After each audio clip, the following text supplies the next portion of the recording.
അസ്സലാമു അലൈക്കും വറഹ്മത്തുള്ളാഹി. വിശുദ്ധ റമളാനിൻ്റെ ഏറ്റവും അവസാനത്തെ പത്തിലേക്ക് പ്രവേശിച്ചിരിക്കുന്നു നമ്മൾ.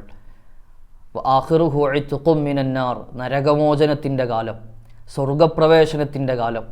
ഈ കാലത്തെ നന്നായി ഉപയോഗപ്പെടുത്തണം. കഴിഞ്ഞ 20 ദിവസങ്ങളെ കൃത്യമായി വിലയിരുത്താൻ, പോരായ്മകൾ മനസ്സിലാക്കി തിരുത്താൻ, ഇനിയുള്ള ദിവസങ്ങളെ നല്ല ജാഗ്രതയോടെ ഉപയോഗപ്പെടുത്താൻ നമുക്ക് സാധിക്കണം. അത് നബി സല്ലല്ലാഹു അലൈഹി വസല്ലമ തങ്ങളുടെ പ്രത്യേകമായ സ്വഭാവം കൂടെയായിരുന്നു. അവസാനത്തെ പത്തിലെ വലിയ ജാഗ്രതയും കൂടുതൽ ഉപയോഗപ്പെടുത്തലും ഒന്നുകൂടെ നന്നായി ആ ദിവസങ്ങളിൽ സജീവമാകലുമെന്ന് ആയിഷ ഉമ്മ റളിയല്ലാഹു അൻഹ പറയുന്നുണ്ട്. നബി സല്ലല്ലാഹു അലൈഹി വസല്ലം റമളാനിലെ അവസാനത്തെ പത്തിലേക്ക് പ്രവേശിക്കുമ്പോൾ നബി സല്ലല്ലാഹു അലൈഹി വസല്ലമ തങ്ങൾ ഒന്നുകൂടെ സജീവമായി രാത്രിയെ മുഴുവനും ഇബാദത്തുകൾക്ക് വേണ്ടി മാറ്റിവെക്കും. കുടുംബത്തെ മുഴുവനും വിളിച്ചുണർത്തി രാത്രി നിസ്കാരങ്ങളിലും ഇബാദത്തുകളിലും വ്യാപൃതരാക്കും. അങ്ങനെ നന്നായി ഉപയോഗപ്പെടുത്തുന്നതായിരുന്നു ഹബീബായ സല്ലല്ലാഹു അലൈഹി വസല്ലമ തങ്ങളുടെ അവസാനത്തെ പത്ത്. ഉലമാഇൻ്റെ, മഹാന്മാരുടെ, സ്വാലിഹീങ്ങളുടെ ഒക്കെ ചര്യ, അവരുടെ ശൈലി ഇതാണ്.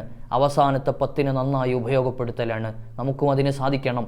മറ്റെല്ലാ കാലത്തെക്കാളും റമളാനിലെ നന്നായി ഉപയോഗിക്കുന്ന പോലെ റമളാനിലെ മറ്റു കാലങ്ങളെക്കാളേറെ നമ്മൾ പരിഗണിക്കേണ്ട ദിവസങ്ങളാണ് അവസാനത്തെ 10. ലൈലത്തുൽ ഖദറിനെ പ്രതീക്ഷിക്കുന്ന ദിവസവും രാവും പകലുമാണ് വരുന്നത്. അള്ളാഹു നന്നായി ഉപയോഗപ്പെടുത്താൻ ഭാഗ്യം നൽകട്ടെ. ആമീൻ. അസ്സലാമു അലൈക്കും.